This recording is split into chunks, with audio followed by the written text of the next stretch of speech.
I didn't come here to marry you, Mr. Voss. I came here to save what you're about to lose." She dropped a 40-pound blacksmith's hammer on his porch, and the whole ranch seemed to flinch. Caleb Voss had posted an ad for a wife. What stepped off that stagecoach was something the frontier had no name for a woman who worked. Iron buried her own past and looked at his dying land like she already owned its future. If you love stories where the strong survive and the broken rebuild, subscribe. Now stay with me to the very end and comment the city you're watching from so I can see how far this story travels. "You're late," Caleb said, because he didn't know what else to say. The woman set her boot on the bottom step and looked up at him with eyes the color of cold slate. "The stage is late. I'm exactly where I planned to be." "I posted for a wife. You posted for help. You dressed it up as a wife because that's the only kind of help a man like you knows how to ask for." She wiped dust from her mouth with the back of her wrist. "Where's the forge?" Caleb Voss had rehearsed this moment for 11 days. He'd imagined a soft-handed woman in a traveling dress, maybe frightened, maybe hopeful, someone he could reassure with lies until the lies became too heavy to carry. He had not imagined this. A tall woman in a man's canvas coat sleeves, rolled to the elbow forearms, corded like a laborer's, dragging a leather satchel that clinked with the weight of metal tools. And that hammer. She'd carried that hammer down off the stage like other women carried a hatbox. "I asked you a question, ma'am." "You did, and I answered you with one. Where's the forge?" She glanced past him at the sagging barn, the gap-toothed fence line, the cattle standing too still in the far pasture. "Because I can already tell you that's the only thing on this land worth a damn, and I'd bet my father's anvil you haven't lit it in a year." Caleb felt heat rise in his neck. "You don't know a thing about my land. I know it's dying." She said it flat without cruelty, the way a doctor says a thing so the family stops pretending. "I knew it before I got off the stage. I could smell it. Neglect has a smell, Mr. Voss. So does debt. He should have thrown her off the property right then. A man with any pride left would have."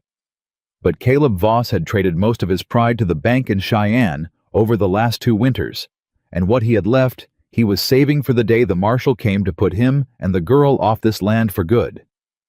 The girl. He turned his head sharp toward the house. The window was empty. Good. Lily hadn't come out. He wanted this stranger gone before Lily had to see her. "Look," he said, lowering his voice, though there was no one to overhear. "Whatever you think you've walked into it wrong. This isn't a place where a person builds a life. This is a place where a life comes to end.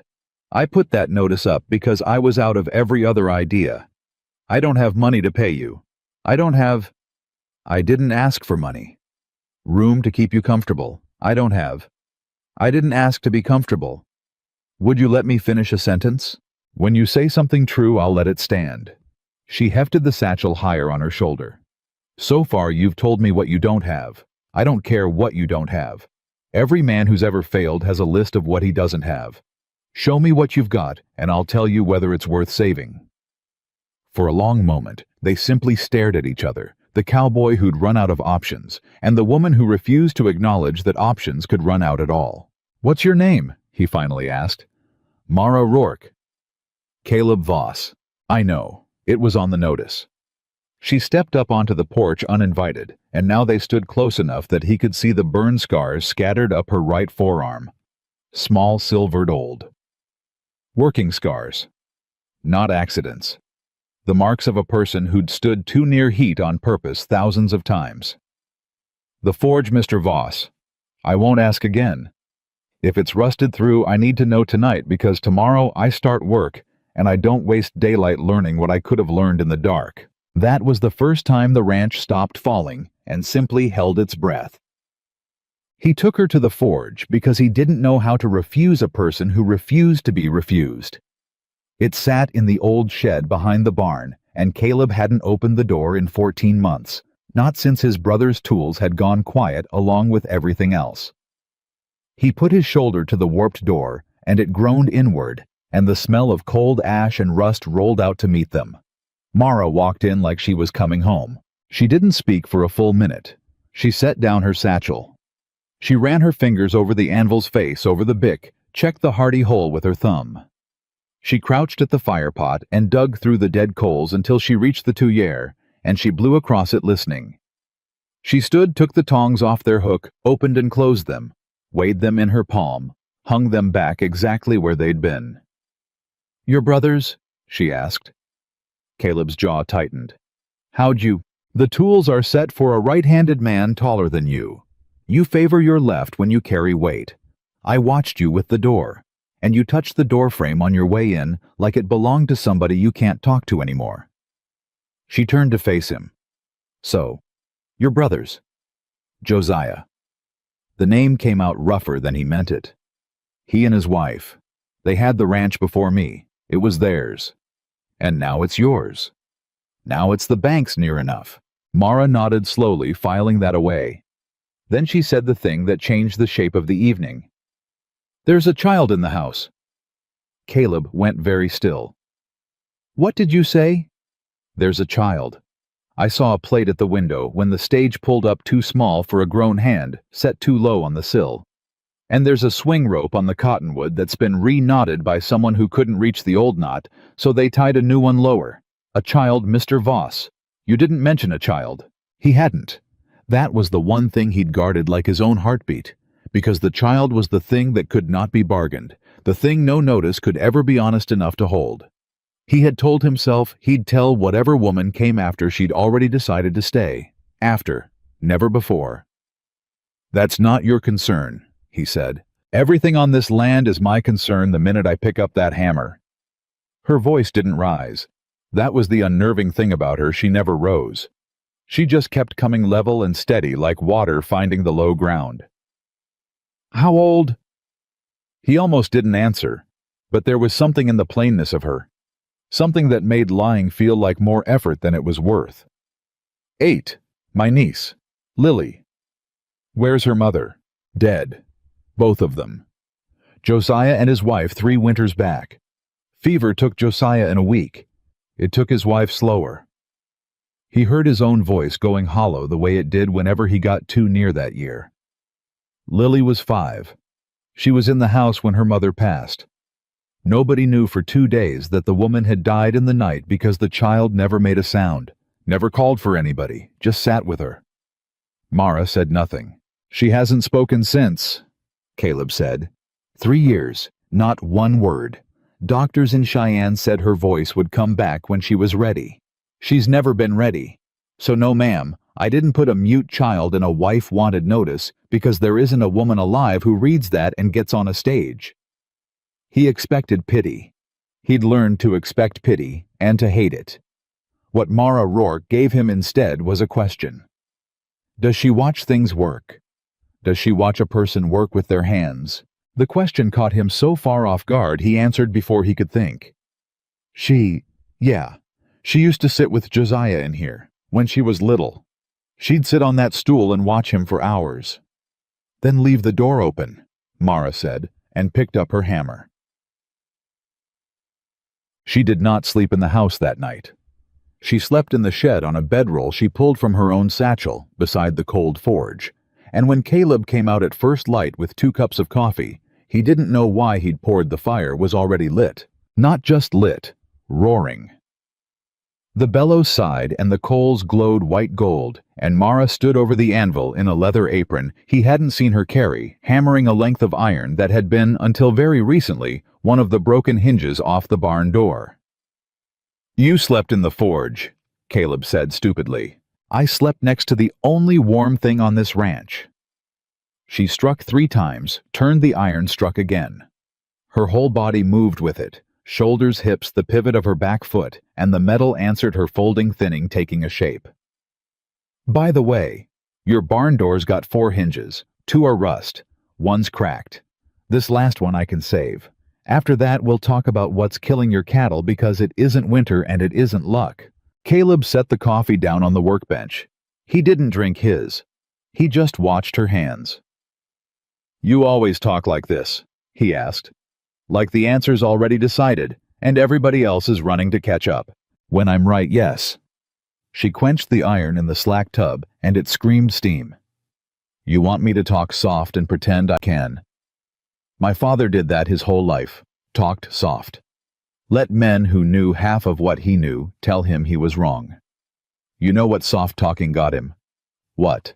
A pauper's grave and a daughter nobody in Cheyenne would hire. She hung the finished hinge on a nail to cool perfect and clean and turned to look at him with those slate eyes. So I decided a long time ago I'd rather be right and unwelcome than soft and starving. You can put me back on the stage if that offends you, but not before I fix that barn. That was the second time the ranch held its breath, and it was the moment Caleb Voss understood he was not dealing with a woman who needed rescuing. He was dealing with a woman who'd decided for reasons she hadn't yet given him that this dying place was worth her hands. He just didn't know why. He should have asked why. By the end of the first week, Mara Rourke had done what Caleb Voss had failed to do in 2 years. She stopped the bleeding. She reforged the plow blade that had cracked last spring and left him unable to break the north field. And now the north field lay open, dark, ready. She hammered out new horseshoes and reset every horse's feet, and the gray mare that had gone lame stopped favoring her hoof by Thursday. She found the reason the cattle were dying, not fever, not cold, but a fouled spring where a dead calf had gone into the water upstream and poisoned the whole herd's drink, and she and Caleb hauled the carcass out and dug a new channel, and the cattle stopped dropping. She worked from before dawn to after dark. She ate what Caleb cooked without complaint and without praise. She spoke only when there was something worth saying. And every day she left the forge door open. On the fourth day, Lily came. Caleb didn't see it happen. He was mending fence at the far line when he came back for water and stopped dead at the shed door. His niece was sitting on the stool. The same stool. The child sat with her knees drawn up and her chin on her knees, watching Mara turn a bar of iron in the fire, and there was something on the little girl's face that Caleb hadn't seen in 3 years. Not happiness, he wouldn't have dared call it that, but attention. Aliveness. As if some part of Lily that had gone away to sit with her dead mother had for a few minutes come back into the room. Mara didn't look at the child. She didn't coo, didn't fuss, didn't try to draw her out. She simply worked and talked not to Lily, but out loud, the way a person narrates a task to no one. Now this part matters. Mara was saying, drawing the iron out orange. You can't hit it too hard when it's this color. Too hard and it cracks. You've got to know how tired the metal is before you ask it for more. Everything's got a limit. The trick isn't hitting harder. The trick is knowing when to let it go back in the fire. She slid the iron into the coals, and Lily watched the fire like it was telling her a secret. Caleb backed away from the door without a sound. He walked out past the barn and stood in the open field and pressed the heel of his hand against his own chest because something in there had come loose, and he didn't have a word for it. He'd posted an ad for a wife to save his land. He was beginning to be afraid he'd gotten something he couldn't afford to lose. That was the night he saw the rider. He'd gone out to check the herd after dark the way he did, and on the ridge north of the property, he saw a horse standing still against the last gray light. A man in the saddle, not moving, not coming closer, just watching the ranch. Caleb raised his hand. Hey, this is private land. The rider turned his horse without a word and disappeared over the ridge. When Caleb got back to the yard, Mara was standing in the forge door, wiping her hands on a rag, and she'd seen the whole thing. How long has that been happening? She asked. First I've seen it. No, it isn't. She threw the rag over her shoulder. There's boot prints along your east fence that aren't yours and aren't mine. Somebody's been walking your line at night, studying the same thing I studied the day I got here. What you've got, what it's worth. Except I studied it to save it. She looked toward the dark ridge.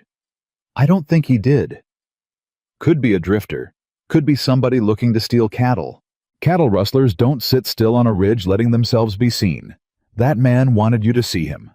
Mara's voice had gone quiet and hard. He wanted you to know he's watching. That's not a thief, Mr. Voss. A thief hides. That's a man who thinks this land is already his, and he's just waiting for you to admit it. Caleb felt the cold go down his spine. The bank, he said. Foreclosure isn't for another 12 days. They wouldn't send somebody early. The bank might not.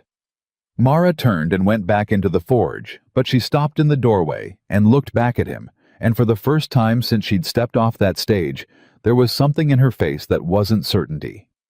It was almost, he'd swear to it later, almost like recognition. Like she'd been waiting for that rider on the ridge, and now that he'd come some quiet dread of hers had proven true. "Get some sleep," she said. "We've got more work than days now," and she shut the forge door. That was the first time she'd shut the forge door. The next morning she was gone before dawn, and Caleb found her at the workbench with a ledger. His ledger. The one he kept the debt in, the one no one but him had ever opened. "That's mine," he said sharper than he meant to. "It's the ranch's. And I'm working the ranch." She didn't look up. She had it open to the loan pages, and she was running one finger down the numbers slow, and her face was doing something Caleb couldn't read.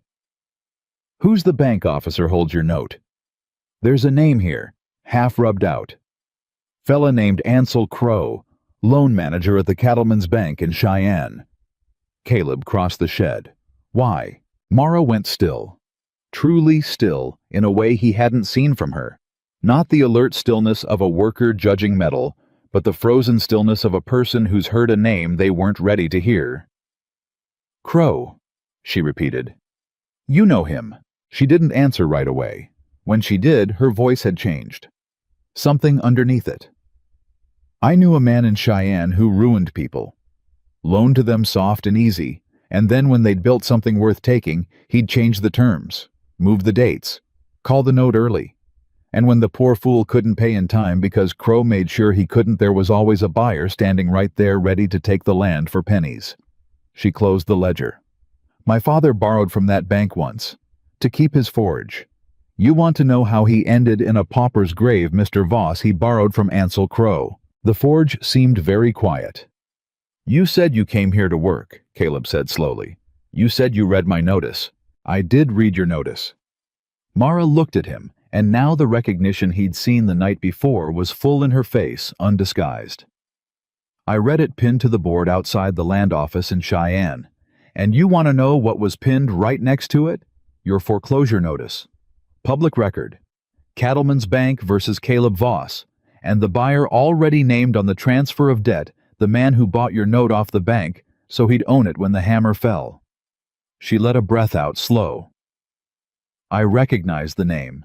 Same name that bought my father's forge for pennies 11 years ago and turned my family out into the street." Caleb's mouth had gone dry. What name? Theron Hale. The name meant nothing to him. That was the terrible part. It meant nothing to him and everything to her. "I didn't get on that stage to marry a stranger," Mara Rourke said.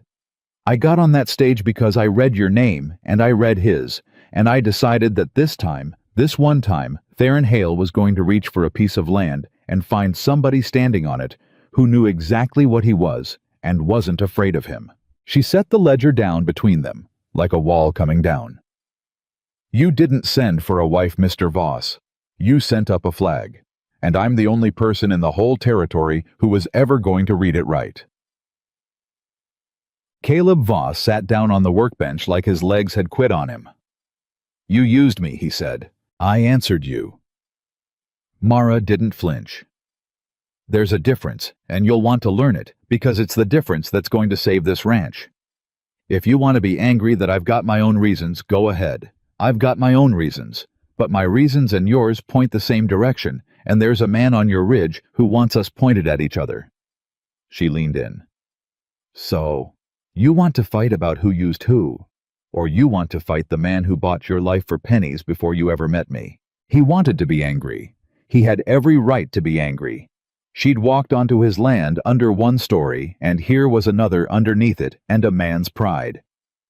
"He killed my brother's dream," Caleb heard himself say instead. "Josiah built this place with his own hands, broke his back on it, and I've spent 3 years watching it die and thinking it was my fault. Thinking if I'd been a better man, a smarter man, I'd have kept it going. It was never your fault."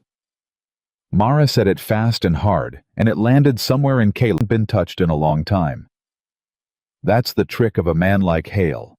He makes it feel like you're failing, like you just weren't good enough. My father died believing he wasn't good enough. He was the best blacksmith west of the Missouri, and he died thinking he was a failure because a man in a clean coat told him a story about numbers. Her voice cracked once and she caught it. I'm not going to let that story be told twice. Not to you, not to that little girl in there. At the mention of Lily, both of them went quiet. She likes you, Caleb said softer. She likes the fire. She likes the rhythm of the work. It's the only thing on this ranch that's steady. Mara looked toward the house. Children who've lost everything need one thing more than they need love, Mr. Voss. They need something that doesn't stop. A drumbeat. A hammer that keeps hitting. That's what I can give her. That's the only thing I know how to give anybody. She turned back to him. But it won't matter if we lose the land. If Hale takes this place, she loses the fire too. She loses the last steady thing she's got. You understand me? This isn't about your pride, and it isn't about my father anymore.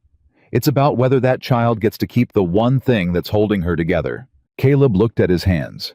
Then he looked at the anvil and the tools set for a taller man, and the door his brother had walked through 10,000 times. 12 days, he said. 11 now. 11 days to earn enough to pay a debt that took 2 years to bury me. No! Mara picked up the hammer. 11 days to make Theron Hale wish he'd never seen your name on that board. She weighed the hammer in her hand, and the morning light caught the old burn scars up her arm. You said you didn't have money. You said you didn't have room. You said you didn't have hope. I told you the first day I don't care what you don't have. Then what do we have? She smiled for the first time since she'd arrived. It wasn't a soft smile. It was the smile of a person who'd been waiting 11 years to swing at something. We've got a forge, she said, and I know how to use it better than anybody Theron Hale has ever crossed. Now go get the girl. If she's going to grow up on this land, she's going to learn what we're fighting for. Yeah. Lily came to the door of the forge when her uncle called, and she stopped on the threshold the way she always stopped, half in, half out, one hand on the frame, ready to disappear. Mara didn't turn around. She kept her back to the child and spoke to the iron. There's a stool right there, Mara said to no one. A person could sit on it. A person could watch and learn how a thing gets made. Nobody's going to make them talk about it. Nobody's going to ask them a single question. But if a person wanted to know how you take something broken and make it hold weight again, she set a bar in the fire. This'd be the place to find out. For a long moment, the child didn't move. Then Lily crossed the room and climbed onto the stool. Caleb, standing in the doorway, felt his throat close. Mara drew the iron out glowing and set it on the anvil, and she raised the hammer, and she looked just once quick over her shoulder at the silent little girl watching her with her whole heart. Watch this part, Mara said quietly. This is where the broken thing decides to become something else. And she brought the hammer down. Tud. The sound rang out across the ranch, across the open fields, all the way to the North Ridge, where though none of them could see it, a rider had come back to sit his horse in the dark and watch the sparks fly up from the forge he already believed was his. Theron Hale had come to Wyoming to take a dead man's land off a broken man, too tired to fight. He did not yet know about the woman with the hammer, but he was going to. The debt was called for 11 days out. The rider on the ridge meant he wouldn't wait that long. And somewhere in the numbers of a rubbed-out ledger in a bank in Cheyenne, a man named Ansel Crow had signed his name to a fraud he thought no one would ever be craftsman enough to read. Inside the forge, Mara Rourke set down her hammer, and for the first time in 3 years, the child on the stool reached out not to her uncle, not to anyone she was supposed to trust, but to the stranger who worked the iron and touched the back of Mara's scarred hand and did not pull away. Mara looked down at that small hand on hers. She did not move. She barely breathed. All right, she said so low that Caleb almost didn't hear it. All right then. We're going to save it. All of it. And the fire burned on into the dark. The touch lasted 3 seconds. Then Lily pulled her hand back into her lap and went still the way she always went still, as if she'd surprised herself, and needed to reel the surprise back in before anyone made it a thing. Mara understood that better than she understood almost anything. She didn't turn around. She didn't reach for the child or say her name. She simply picked the hammer back up and struck the iron once clean and let the sound fill the room where words weren't welcome. "You leave your hand right there long as you want," Mara said to the anvil, not to the girl. "Metal doesn't rush, neither do we." Caleb in the doorway hadn't moved. He watched his niece and he watched the woman, and he understood that something had shifted in the last minute that could never shift back, and he didn't know whether to be grateful or terrified. He'd spent 3 years learning not to hope for Lily's voice, because every time he'd hoped and nothing had come, it had cost him a piece he couldn't spare. And now a stranger had walked in and gotten a hand on a scarred wrist in 6 days, and he didn't know what to do with the size of it. "Mara," he started. "Not now." She said it gently, but she said it. "You'll want to talk about what just happened. Don't. If you talk about it, she'll hear you make it big, and then she'll be scared of making it big again. Let it be small. Let it be nothing." She turned the iron. "Go check the herd. We've got 11 days, and you're standing in a doorway." He went. Not because she'd told him to, but because she was right, and he was beginning to learn that arguing with a person who was right was just a way of wasting light. That afternoon a wagon came up the road. Caleb saw the dust first, and his gut dropped because a wagon meant papers, and papers meant the bank. And he'd half convinced himself Hale would send the marshal early, after that rider on the ridge. He came around the barn, wiping his hands, and found the wagon already stopped in the yard, and it wasn't the marshal at all. It was an old man in a store-bought coat, and beside him on the bench sat a boy of maybe 14, and in the back of the wagon was a broken plow, a shattered wheel rim, and a length of chain snapped clean in two. "You, Voss," the old man called. "I am. Heard you got a smith working out here now."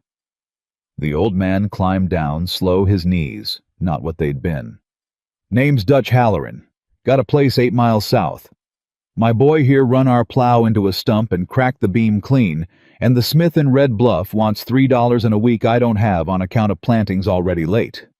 He looked at Caleb with the particular pride of a man who hated to ask. "Somebody said out here you got a smith that'd do it faster and fairer.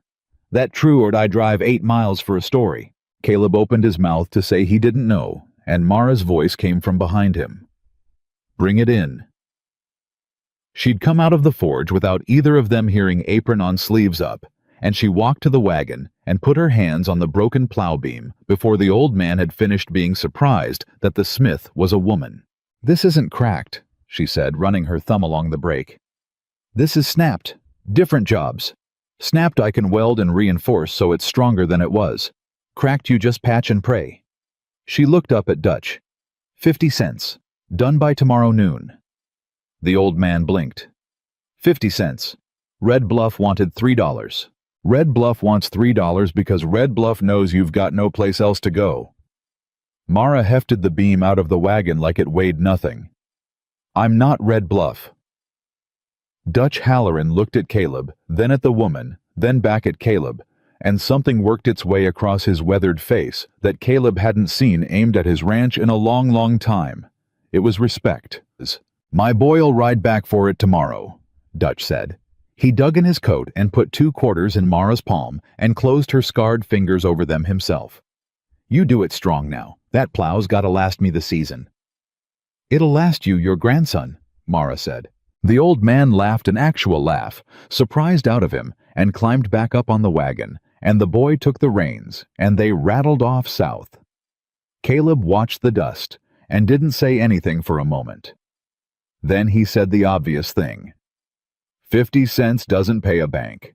50 cents doesn't. Mara turned the coins over in her hand.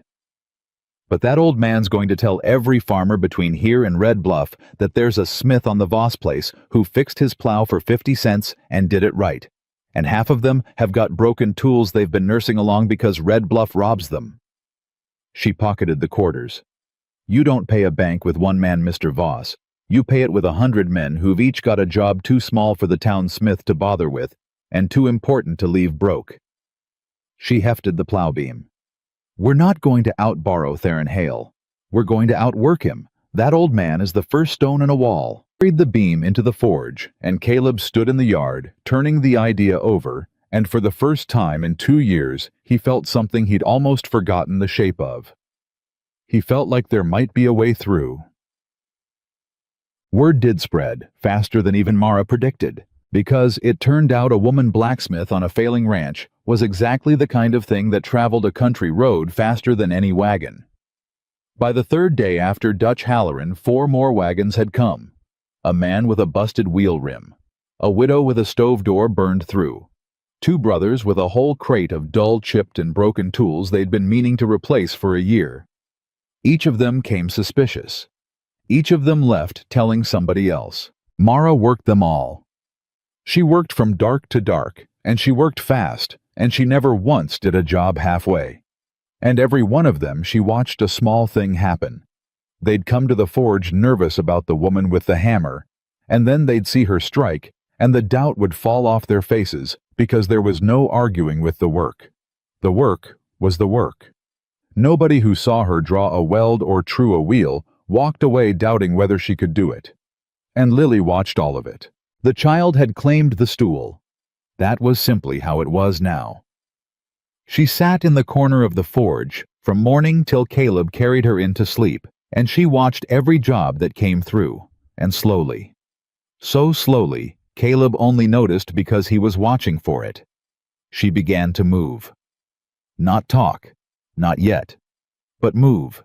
On the 5th day, Mara reached for the tongs, and they weren't on their hook, and before Mara could say a word, Lily had slid off her stool, picked them up off the bench where they'd been left, and held them out. Mara took them without ceremony. "Thank you," she said, and went back to work. That was all. But Caleb, who'd come in for water, had seen the whole thing, and he had to walk back out and stand in the yard again, because his eyes were doing something a man's eyes weren't supposed to do in the middle of a workday. His niece had answered a need. She'd seen that a thing was wanted, and she'd moved her own body to provide it. After 3 years of sitting so still, the world forgot she was in the room. He didn't have a word for what that meant. He only knew it was the second thing this woman had given back to him that he'd stopped believing he'd ever hold again.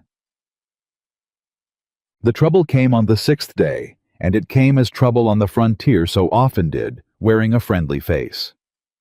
A man rode up alone in the middle of the afternoon, well-dressed, easy in the saddle. He had the smooth, unhurried manner of a person who'd never in his life had to be anywhere he didn't choose to be, and he sat his horse in the yard and smiled down at Caleb like they were old friends. "Mr. Voss," he said. "Caleb Voss. Been meaning to make your acquaintance." "Do I know you?" "Not yet, but I know you. Know your land anyway. Fine piece of ground this. Water timber, good grass. Man could do a lot with a place like this if he had the resources." The man swung down off his horse and put out a soft, clean hand. "Silas Pruitt. I represent certain business interests in the territory. Land mostly. Acquisition and development." Caleb didn't take the hand. "Hale's man." The smile didn't waver, but something behind it recalculated. "You've heard of Mr. Hale. Good. That saves us both some time." Pruitt let his unshaken hand drop easy like it had never been out there. "Then you'll know Mr. Hale holds the note on this ranch. Bought it off the cattleman's bank, which makes him in every way that counts your creditor. And your creditors sent me out here with a genuinely generous offer, Mr. Voss, and I'd be doing you wrong not to lay it out plain. Lay it out then, and get off my land after." Pruitt spread his hands. "Mr. Hale's willing to buy the ranch. Outright. Today. Cash money in your hand, and the debt wiped clean, and you walk away owing nobody nothing. Now I know what you're thinking, the place is worth more than he's offering. And maybe it is to a man with the years and the capital to build it out. But you don't have the years, Mr. Voss. You've got—" He made a show of thinking, 5 days before the note comes due, and when it comes due and you can't pay. Mr. Hale takes it anyway. Takes it for nothing. So the way I see it, he's offering to pay you for a thing he's about to get for free. That's not a threat, sir. That's charity." Caleb felt the old cold coming up in him, The 2 years of losing cold. How much? $400. The number hit him in the chest. $400. Josiah had put 15 years into this ground. His brother had died on it. And a man in a clean coat was standing in his yard offering $400 like he was doing him a kindness. "Get off my land," Caleb said. "Mr. Voss, you heard him." Mara's voice. She'd come out of the forge, and she stood at Caleb's shoulder, and she still had the hammer in her hand, held loose and low at her side, not raised, not threatening, just there. He said get off his land. That's a whole complete sentence. There's nothing in it needs discussing. Pruitt looked at her, and his eyes did the thing every man's eyes did, the flick down to the apron, the scars, the hammer, the recalculation. "And you'd be the smith. Mr. Hale's heard about you too. Fella can't hardly ride the county without hearing about the lady blacksmith saving the Voss place one plow at a time." He smiled, and this time there was something under it. "Charming story. You know what happens to charming stories, ma'am? They end. 5 days, and this becomes Mr. Hale's forge. And I'd think a woman with your particular history would know better than most how that goes." Mara went very still. "My history," she said. "Cheyenne's a small town for a certain kind of memory." Pruitt gathered his reins unhurried, in complete control, a man who'd delivered exactly the blow he came to deliver. "Rourke, isn't it old Declan Rourke's girl? The smith who couldn't make his loan. I was just a clerk back then, but I remember. Everybody who was there remembers." He swung up into the saddle and looked down at her, and now the friendliness was gone entirely, and what was left was the plain, patient cruelty of a man who's holding all the cards and enjoys letting you see them. "Mr. Hale took your daddy's forge for a song, and he's going to take this one too. Only difference is, this time you'll be standing here to watch it happen twice." He turned his horse and rode out easy, in no hurry at all, a man who had all the time in the world. Mara watched him go. Her knuckles had gone white around the hammer. "Mara," Caleb said quietly. "He knew my name." Her voice was flat controlled, and underneath the control was something that scared Caleb more than any shout. "Hale sent him out here knowing exactly who I am. That means Hale knows I'm here. That means he's been watching long enough to learn it." She turned toward the North Ridge. That rider 6 nights back. That wasn't a scout. That was somebody sent to confirm a name, my name. And now that they've got it. She didn't finish. "Now that they've got it, what?" Caleb pressed. "Now they're not scared of foreclosure taking too long." Mara turned back to him, and there was a grimness in her face he hadn't seen. "A man like Hale doesn't want to fight. He wants a surrender. He sent Pruitt to see if we'd sell scared. We didn't. So the next thing he sends won't be an offer." She looked at the forge, at the child watching from its doorway, at the whole fragile thing they'd been building for 6 days. "The next thing he sends will be a way to make sure we've got nothing left to fight with." Chichikoi. She was right. It came 2 nights later. Caleb woke because the horses were screaming. He was up and moving before he was fully awake, boots on rifle off the wall out the door into the dark, and the smell hit him before the sight did the sharp, oily, wrong smell of coal oil, where coal oil had no business being. He rounded the barn at a dead run, and there was light in the forge that shouldn't have been there, a wet gleam of a lantern turned low, and a shape moving inside. A man, crouched by the workbench, pouring something from a can along the base of the wall, along the bellows, along the wooden housing of the forge, soaking the whole structure in oil so that one match would take it all. "Hey!" Caleb roared. The man dropped the can and came up fast, and there was a knife in his hand, and then Caleb was on him. He didn't think. He'd stopped being a thinking creature the second he smelled the oil. He drove the man back into the workbench, and they went down together in a tangle, and the knife scored a line of fire across Caleb's forearm, and he didn't feel it. He felt nothing but the 2 years of watching his brother's dream die, and the 6 days of watching it start to breathe again, all of it coming up through his arms and into his fists. He got the man under him. He got a hand on the man's throat. The knife had spun away across the floor. And Caleb Voss, who had never in his life wanted to kill a man, wanted with his whole body to kill this one, and his hand tightened, and the man under him made a sound like a drain running dry. Caleb. Mara was there. He didn't know when she'd come. Her hand was on his wrist, the same hand Lily had touched one, the strong one, and she was pulling not hard, just steady, that same steady she used on everything. Let go. Caleb, let go of him. He was going to burn it. He was going to burn everything. I know. And if you kill him, you'll hang for it, and then they win everything, and Lily's got nobody. Let go. The name cut through. Lily. Caleb's hand opened. The man under him dragged in a whooping breath and rolled and scrambled, and Mara didn't try to stop him. She just stepped back and let him run out the door and into the dark, and a moment later, they heard a horse pounding away north. Caleb knelt on the forge floor, shaking his arm, running red, and Mara was already moving, already grabbing a rag, already pressing it to the cut, and only then did Caleb see what the oil had done. The bellows were soaked. The wooden housing of the forge was soaked. The workbench, the tool rack, the barrel of coal, all of it stinking with oil. One match. That was all it would have taken. One match and everything Mara had built in 7 days would have gone up, and the ranch would have had no way to earn a dime before the note came due. He didn't get to light it, Caleb said, dazed. I stopped him. I stopped him in time. Mara was quiet. She'd tied off his arm, and now she was walking the forge, slowly running her hand over the soaked wood, the ruined bellows. The leather of the bellows, swollen and stinking, and her silence was worse than any shout. Mara! I stopped him. You stopped the fire. She stopped at the bellows and pressed her thumb into the oil-soaked leather, and it left a dark print. You didn't stop the damage. She held up her thumb. Oil-soaked leather can't hold air.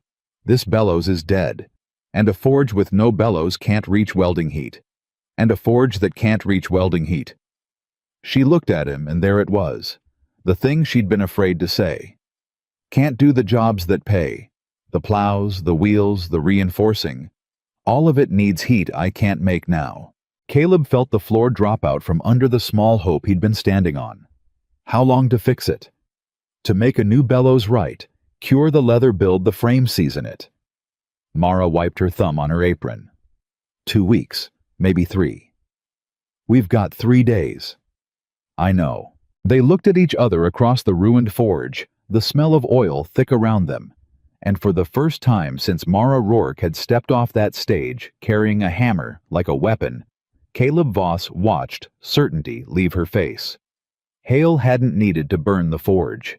He'd only needed to make sure it couldn't work, and he'd done it 2 days too early for them to recover, and 3 days too late for them to catch the man who'd done it. He's not trying to take a working ranch, Caleb said slowly, understanding it as he said it. He never was. He's making sure that when the note comes due, we've got no way to have paid it. So it looks fair. So it looks like we just couldn't make it work. So nobody in the county can say Hale cheated us. They'll just say the woman Blacksmith couldn't cut it and the ranch failed, same as everybody knew it would. Yes. Mara's voice was very quiet. That's exactly what he's doing. That's exactly what he did to my father. She stood in the middle of the wreckage, and her hands for once hung empty at her sides. He doesn't beat you. He makes sure the whole world watches you beat yourself. Lily was standing in the doorway. Neither of them knew how long she'd been there. She'd come out of the house barefoot in her nightgown, and she was looking at the ruined forge, at the oil, at the blood on her uncle's arm, at the dead bellows, and her face, which had spent 7 days slowly coming back to life, was doing something terrible. It was closing again. Caleb saw it, and his heart broke clean in two. He'd watched this child go away once.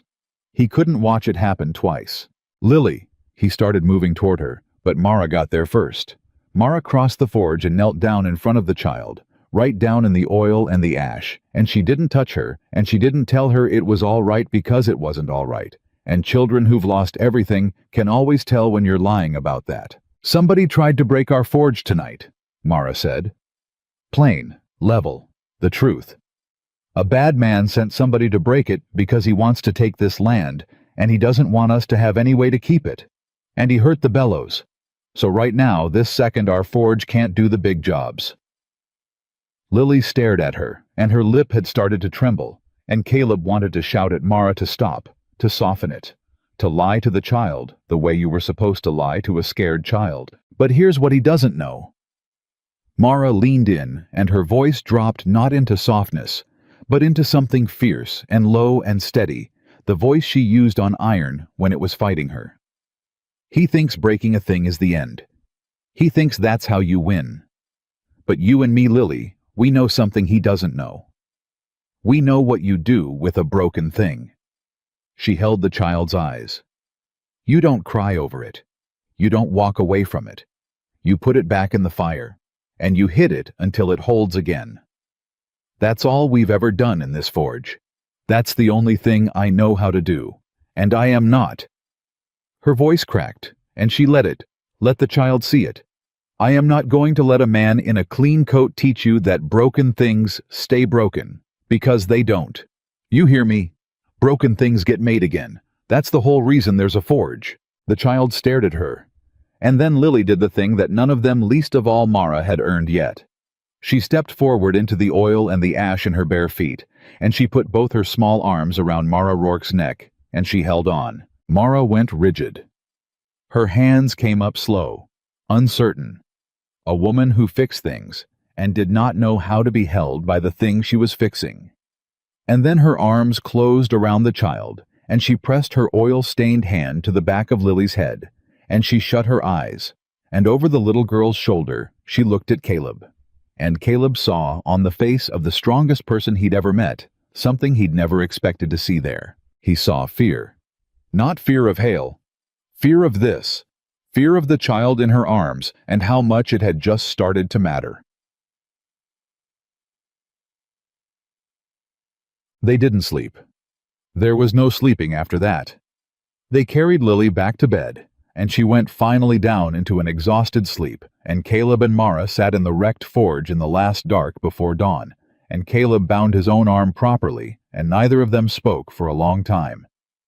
Then Mara said, "There's another way to get welding heat." Caleb looked up. "The bellows are dead, but a bellows is just a way to push air. If I can't push air, I need a stronger draft, a taller stack. Rebuild the chimney of the forge, higher, narrow, the throat force the fire to pull its own air up hard." She was staring at the dead firepot, thinking out loud, the certainty coming back into her voice a piece at a time. "It's old work. My father showed me once and told me never to use it because it's slower and it eats more coal. But it works. It'd get me hot enough for the small jobs. Maybe hot enough for a weld if I'm patient and I don't rush it. How long to rebuild the stack? A day, if we start now and we don't stop. And the coal? You said it eats more coal." Mara went quiet. "How much coal have we got left?" Caleb pressed. "Enough for maybe 2 days of the old way." She met his eyes. "Which means every job I take on from here has to count. I can't afford a single wasted heat. I can't afford one mistake, one cracked weld, one job I have to do twice. Every strike has to land, Caleb, for 2 days. Or we run out of coal before we run out of debt." Caleb absorbed that. 2 days of perfect work on a crippled forge to earn against a note that had buried him for 2 years, with a man watching from the ridge who'd already proven he'd send a knife in the dark. "Then we'd better make it count," he said. And that was when the third thing happened that night, the thing that turned out to matter more than the fire or the bellows or any of it. Mara stood to start hauling brick for the stack, and she reached down for her satchel. The leather one she'd carried off the stage, the one that clinked with tools, and it had been kicked over in the fight. Its contents had spilled across the oil-slick floor. Tongs punches a set of files, and papers. Papers Caleb had never seen, folded tight, water-stained old. Mara moved fast to gather them, faster than she moved for anything, and Caleb saw her hands, her steady hands, the hands that never shook, shaking now as she scooped them up. "What are those?" he asked. "Nothing." "Mara." She stopped. She knelt on the forge floor with the papers clutched to her chest, and she looked at him for a long moment, weighing something, deciding something, and then she made a choice that Caleb would only understand the size of much later. "They're my father's." She smoothed one open on her knee with those shaking hands. When Hale took our forge, he didn't just take the building. He took my father's books, his ledgers, everything. Said they were collateral. And my father, before he died." She swallowed. "My father had made copies of some pages. In secret. Because he suspected something. He suspected the numbers Hale showed him didn't match the numbers he'd signed. He couldn't prove it. He didn't know enough about banking to prove it. He just knew in his gut that he'd been robbed with paper instead of a gun." She looked up at Caleb. "I've carried these for 11 years. I don't fully understand them, but I've read them 1,000 times, and I know one thing for certain. There's a name that shows up on my father's loan that shouldn't be there. A bank officer who signed off on terms my father never agreed to." Caleb felt the cold come up again, but different this time. Not the cold of losing, the cold of a door opening. "What name?" he said. Mara held up the water-stained page. "Ansel Crow," she said. "The same man who holds your note." The forge was silent. Outside, the first gray light was coming up over the ridge, where a rider had watched them for a week. "He did it to my father with paper," Mara said very quietly, "and he's doing it to you with the same paper, and for 11 years I couldn't read it well enough to prove it." She looked down at the pages, then back up at Caleb, and the fear was gone from her face, now burned clean off it, and what was left was something Caleb wouldn't have wanted aimed at him for all the money in Wyoming. "But I've spent 11 years since then learning exactly what an honest ledger looks like. And a man who cheats one smith with paper—"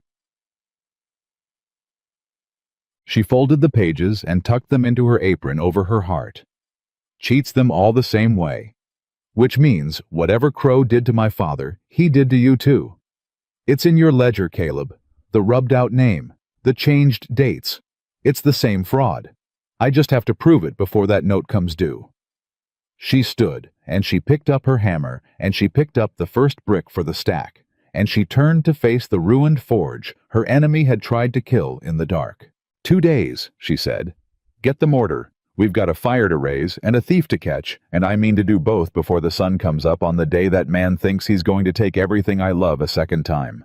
She stopped. She heard what she'd said. So did Caleb. Everything I love. She didn't take it back. She just set the brick down where it needed to go, and reached for the next one and got to work, and behind her unheard the door of the house creaked, and a small barefoot figure came back across the yard, in the gray light, to climb onto the stool, and watch the woman with the hammer begin again to build the thing back up from broken. They raised the stack by noon. It took every hour of the morning, and both their backs hauling brick and mixing mortar with Caleb's cut arm burning under its wrapping.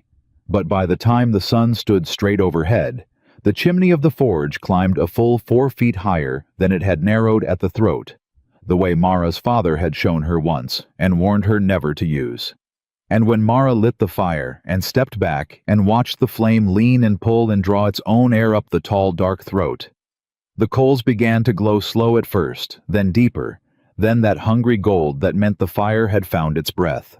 "It's drawing," Mara said, and there was wonder in it, and relief, and something like grief because it was her dead father's trick working in her hands. "Caleb, it's drawing." Hot enough. She held a bar in and watched the color climb. Cherry, orange, then the pale near yellow that meant she could work it. For the small jobs, yes. For a weld. She pulled the bar and studied it. "I'll have to nurse it. Bank the coal deep, wait longer, hit faster when it's ready. No margin. But yes." She looked at him. "Yes, we can work." And they did. Word had not stopped just because Hale had sent a man with an oil can in the dark. If anything, the trickle of wagons had become something steadier because the county talk had turned. And now it wasn't just that there was a woman blacksmith on the Voss place. It was that somebody had tried to burn her out, and she was still standing still, swinging, and there is nothing. A hard country full of hard people respects more than somebody who takes a hit and doesn't fall. So they came. And Mara worked the crippled forge with the coal running down and every strike counting, and she didn't waste a single heat, and she didn't crack a single weld. And Lily sat on the stool and handed her tongs and punches before she asked for them, and slowly the pile of finished work grew, and slowly the little jar of coins on the bench filled. It wasn't enough. Both of them knew it wasn't enough. 50 cents and $1 at a time doesn't climb a mountain of debt in 3 days. But Mara wasn't working the crippled forge to pay the note. She was working it to buy time and to build proof, and the proof was coming together every night at the workbench after Lily was asleep, when Mara spread her father's water-stained pages beside Caleb's ledger and read them against each other by lamplight line by line, hunting the lie. Kipparar. There. Mara's finger stopped on a figure in Caleb's ledger the second night. There it is. Look. Caleb leaned in. He'd never been good with the numbers that had always been Josiah's gift, and to him the page was just columns of ink. Look at what? Your loan, the original terms. What was your interest? What did Josiah agree to when he first borrowed? 6%. I know that much. He told me 100 times proud of it. 6% 10-year term. That's what he signed. Right, that's what he signed. Mara slid her father's page next to it. Now look here. This is what your ledger shows the bank's been charging since Crow took over managing the note 2 years ago. She tapped the figure. That's not 6%, Caleb. Run it out. Month over month. That's better than 11. Caleb stared. That can't be right. The paper Josiah signed is in a drawer in Cheyenne where you can't reach it, and Crow knows you can't reach it, and Crow's been billing you at 11 and telling you it's the terms.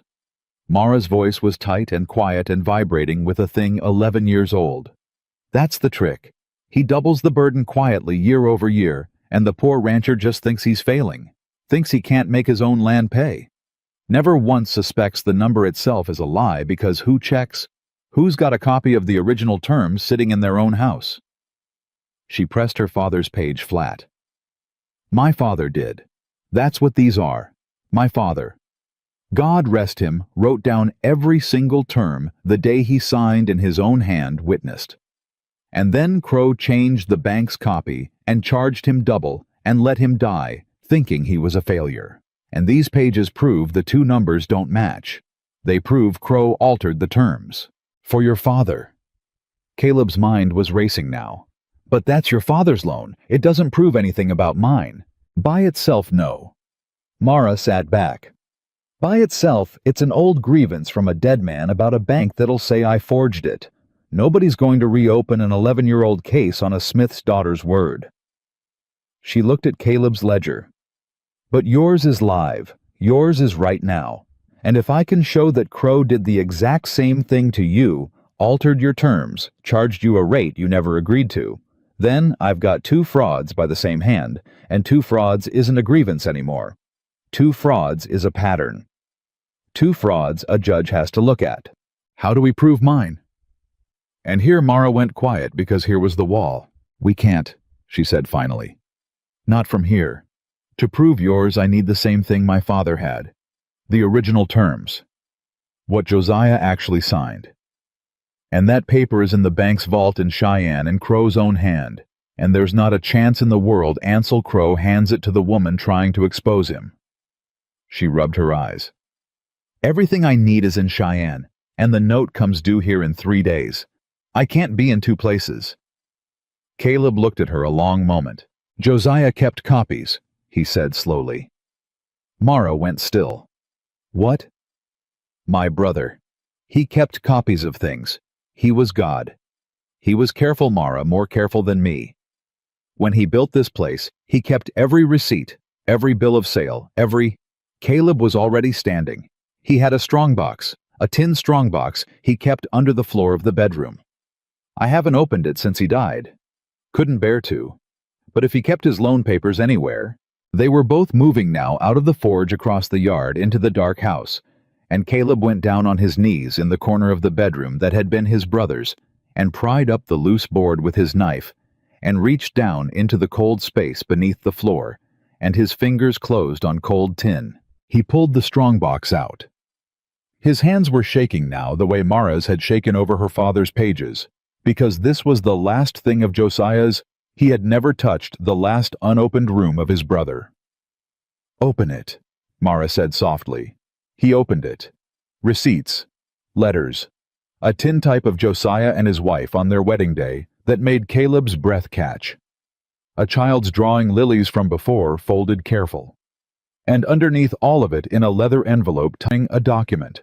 Caleb drew it out and unfolded it and held it to the lamp. Loan agreement. Cattlemen's Bank of Cheyenne. Josiah Voss. 6% per annum. 10-year term. Signed. Witnessed. Dated. His brother, careful to the last, had kept his own copy of exactly what he'd agreed to.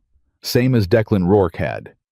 Two careful men, 11 years and 200 miles apart, robbed by the same hand, each of them clever enough to keep the one thing that could prove it. Mara took the paper from Caleb's hands, like it was made of glass. She held it beside her father's page. She read them together. And Caleb watched her face and saw the exact moment the thing she'd carried for 11 years finally locked into place. 6%, she whispered.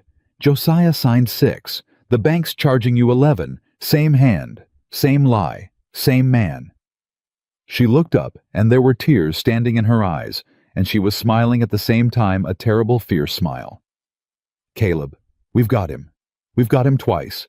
My father and your brother, both of them, reaching up out of the ground to catch the same thief. Her voice broke. 11 years.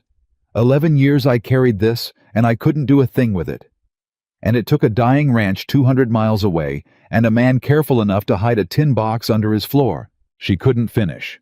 She pressed the 2 papers to her chest, her father's and Josiah's, and she bent her head over them, and Caleb, for the first time, was the one who reached out. He put his hand on her shoulder, and she didn't pull away, and the 2 of them knelt in the dead man's bedroom, with the proof of everything between them. But proof isn't the same as safety. And they'd forgotten, in the fever of finding it, that they weren't the only ones who understood what a working forge and a filling coin jar meant. Hale understood it too. He came the next morning himself, not Pruitt, not a rider on a ridge, the man himself in a black carriage with a matched pair, and he rolled into the yard like he was arriving at a place he already owned, which in his mind he nearly did. He stepped down slow, a big man gone soft in the middle, expensive coat, expensive hat, the heavy gold watch chain of a man who'd made his money making sure other men lost theirs. And beside him, climbing down from the carriage in a good suit and a clerk's nervous posture, was a thin, balding man Caleb had never seen, but Mara knew on sight. She went white. "Crow," she said. Caleb had never seen Mara Rourke look the way she looked in that moment. Every scrap of the steadiness that had gotten off that stage 2 weeks ago was gone. She was looking at the thin man like she was 5 years old again, and watching her father come home gray-faced from the bank. Theron Hale surveyed the ranch, the mended fences, the repaired barn, the wagons of a farmer waiting for finished work. The smoke rising from the forge's raised stack, and something crossed his face that was almost amusement. "Well," Hale said, "I'll be honest, Mr. Voss. I did not expect this. When I bought your note, I expected to find a dead ranch and a beaten man. Instead, I find—" He gestured expansive industry, enterprise, a regular little operation. His eyes moved to Mara, and the amusement cooled. "And of course, the famous Miss Rourke, Declan's girl. But you've grown into your father's stubbornness.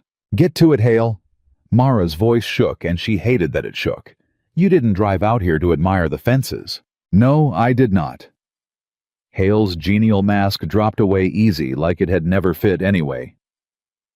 "I came because you've made a nuisance of yourself, and nuisances get expensive, and I am a man who dislikes expense." He nodded at the thin man. "You know Mr. Crow, I think. Or you knew of him. He manages my banking interests. Very good at it, meticulous. And he's brought some paperwork out today that I think ends this little pageant." Crow stepped forward, sweating, and produced a document. "The note," he said in a dry, precise voice, "contains an acceleration clause. In the event the borrower's conduct is judged by the note holder to endanger the collateral." He glanced at the forge. "Operating dangerous industrial equipment on the property, for instance, without insurance in a manner that risks fire. The full balance may be called immediately, not in 3 days. Today." He held out the paper. "The full balance is due now, Mr. Voss, $1,600. If you cannot produce it by end of day, The ranch reverts to Mr. Hale, and the sheriff will see you off the property tomorrow morning." Caleb felt the ground tilt. "You can't. That's not the note said 3 more days." "The note says what Mr. Crow wrote it to say," Hale said pleasantly. "And Mr. Crow writes very careful notes." He smiled. "You should have taken Pruitt's 400 Voss. Now you'll get nothing, and the whole county will watch you get it.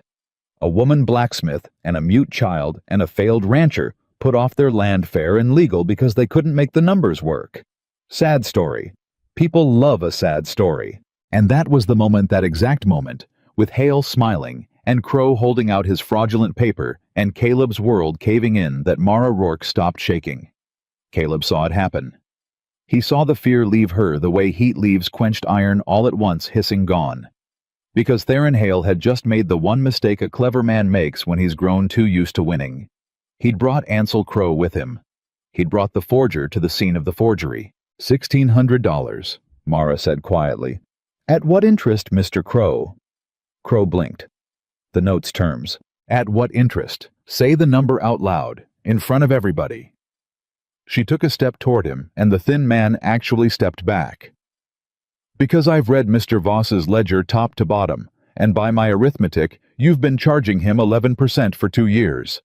And I'd surely like to hear you say 11 out loud, Mr. Crow. In front of your employer, in front of the farmers waiting on their plows, in front of witnesses." Crow's mouth opened and closed. His eyes flicked to Hale. "The rate," Mara pressed, "on the note that Josiah Voss signed, 6%, 10-year term. I've got his copy.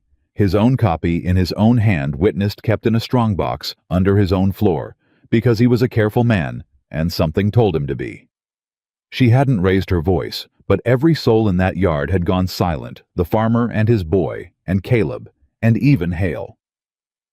"So either the bank's copy says 6, Mr. Crow, in which case you've been robbing this man for 2 years, and it's writ down in your own ledger, or the bank's copy says 11, in which case somebody altered a signed agreement after the fact. And I know which it is, because I've seen your handwriting before." She reached into her apron and drew out her father's water-stained pages and held them up. "Declan Rourke, Cheyenne, 11 years ago, 6% signed, charged at 10, same alteration, same hand." Her voice finally rose, and when it rose, it was like the hammer coming down. "Your hand, Mr. Crow." The yard was dead silent. Crow had gone the color of tallow. He was staring at the pages in Mara's hand, the pages he'd have sworn burned, or lost, or never existed, and his careful, precise face had come completely apart. "That's," he stammered. "That proves nothing. An old woman's forgery. A dead Smith's copy could say anything." "Then let's compare all 3. Mara's eyes were burning. "My father's, Josiah's, and the originals in your vault. Let's lay all 3 in front of a territorial judge and see whose numbers match and whose don't. Let's do that, Mr. Crow. You want to put your vault's copies next to these in a courtroom." And Ansel Crow made his second mistake, which was the mistake of a guilty man, which was to look at Theron Hale for help. He looked at Hale like a drowning man looks at a boat.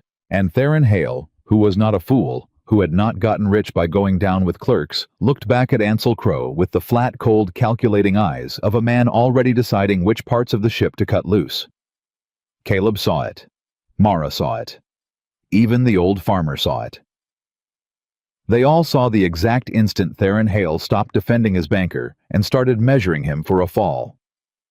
"Ansel," Hale said, slow and careful. "Is this true? Did you alter the terms of these notes?" Crow's head snapped around. "You—" His voice cracked with disbelief. "You told me to. You told me from the start. You said find the ranches with equity and squeeze them till they—" "I don't believe I ever said any such thing." Hale's voice was smooth as poured lead. "Mr. Voss, Miss Rourke, if what this woman says is true, and I'm as shocked as any of you, then Mr. Crow has been operating well outside my instruction and abusing my trust, and I'll be the first to call for a full and honest accounting. A judge, you say? By all means. Let us bring it to a judge." He turned to Crow, and his voice was almost gentle, which was the most frightening thing of all. "You'll want to get yourself a lawyer, Ansel." Crow made a sound like small being crushed. And that was the twist that turned the whole thing over. Not that they'd caught Crow, but that the second they caught him, Hale threw him to the wolves without a flicker and let the entire yard watch him do it. Because to a man like Theron Hale, Crow had only ever been a tool, and you don't defend a tool. You drop it and reach for another, which meant the forgery was proven. But the man behind it was already stepping clear of the wreckage, clean, blameless, ready to swear on a stack of Bibles that his poor banker had gone rogue. They'd won the paper. They hadn't won the war. Hale's carriage rolled out an hour later, and it took Crow with it, a broken, sweating, ruined man who understood finally that he'd been the mark. All along, the fall guy stitched into the plan from the start, kept close precisely so there'd be somebody to blame when a blame was needed. "He'll swear I acted alone," Crow said to no one as they loaded him up. His precise voice had gone to gravel. "He'll have 3 lawyers and a judge in his pocket, and I'll have nothing, and I'll hang for the both of us, and he'll buy your land at the auction after, and never so much as—" He stopped. He looked at Mara, and there was something almost human in the ruin of his face. "Your father, Rourke. He came in every month for a year trying to understand the numbers. Polite. Always polite. Kept asking me to explain it to him, and I'd explain it wrong on purpose, and watch him nod and thank me and go home and try to make an impossible number work." Crow's voice cracked. "I've thought about him. More than you'd guess. I've thought about that polite man going home to fail on purpose because I set it up that way." He was pushed up into the carriage. "I'm sorry," he said. "For whatever it's worth 11 years late. I'm sorry." Mara didn't answer. She couldn't. She stood in the yard with her father's pages in her hand and watched the carriage take away the man who'd killed him with arithmetic, and Caleb came and stood beside her close, and neither of them touched, and both of them needed to. "He said it," Mara finally managed. "Crow, he said it in front of the farmer and the boy. That he explained it wrong on purpose. That's a witness, Caleb. That's a confession heard by witnesses." To Crow's fraud, not Hale's. No. Mara's jaw tightened. Not Hale's. Hale kept himself clean. Never signed a thing. Never wrote a number. Just told a banker in a private room to squeeze the ranches with equity, and now that banker's the only one who can say so, and Hale's already got him marked as a madman acting alone. She turned and looked at the forge where a small face was watching from the doorway, having heard every word. "We proved the fraud. We saved the note no judge is going to enforce 11% now. But the ranch still owes the honest debt. The real 6%. And Hale still owns that note. And the second the fraud shakes out and the number goes back to what's fair, he calls the honest debt." Caleb finished, the cold understanding settling in. "The real number, which we still can't pay, and then he takes the ranch anyway fair and square for a debt that was never a lie." "Yes." Mara's voice was very quiet. "That's exactly what he does. He loses the fraud and keeps the ranch. Unless—" She stopped. Her eyes had gone to the forge, to the coin jar, to the wagons, to the whole small enterprise she'd built out of 50-cent plow welds. "Unless we pay it," she said slowly. "The honest debt. The real 6% over the real term. It's a fraction of the 1,600 he was trying to steal. It's still more than we've got. But it's a number a working forge might reach if the whole county knew what Hale tried to pull, and every farmer for 50 miles decided the Voss place was where an honest man brought his broken tools." She turned to Caleb, and the fire was back in her, all of it banked hot and drawing hard up a tall, dark throat. "There's a Christmas market in Red Bluff in 2 days, biggest gathering in the territory before winter. Every farmer, every rancher, every soul with a coin and a broken thing all in one place." She gripped his arm. "We don't hide from this, Caleb. We don't wait for Hale to make his next move. We take everything I can forge in the next 2 days, and we take these papers, and we go to Red Bluff, and we tell the whole territory what Theron Hale is, and we sell every single thing we make, and we come home with enough to pay the honest debt and put this land so far out of his reach he'll never touch it again." Caleb looked at her.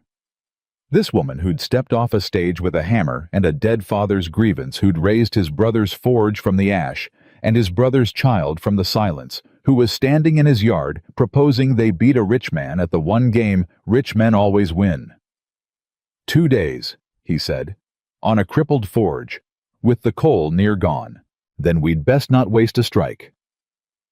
Mara was already turning toward the fire, already reaching for the hammer, and behind her, Lily slid off the stool and picked up the tongs and held them ready, and the three of them stood in the doorway of the thing they'd built and refused to let die. "Get the wagon greased and the coal loaded. Everything we've got goes to Red Bluff." She set a bar in the coals and worked the fire until it pulled gold. Theron Hale wanted the whole county to watch us fail. She drew the iron out, glowing, and raised the hammer over her head. "Let's give them something to watch." And she brought it down. They worked through both nights. Mara didn't sleep, and when Caleb tried to make her, she looked at him like he'd suggested they stop breathing. So he stopped suggesting and started helping. And the two of them fed the crippled forge in shifts, banking the coal deep and waiting for the tall stack to pull the fire hot. And Mara worked faster than Caleb had known a human being could work, and never once cracked a weld. But it wasn't the plow blades or the horseshoes that Mara reached for when the market got close. Those paid, but they paid slow. And slow wasn't going to climb a debt in 2 days. "I need to make things people want, not just things people need," she said on the first night, turning a bar in the fire. "A farmer needs a plow and hates paying for it. But a woman standing at a Christmas market with a coin in her hand and her husband's arm through hers, she doesn't need anything. She wants, and people pay different for want than they pay for need." She drew the iron out. "My father taught me that too. The last good year we had before Hale, we didn't survive on tools.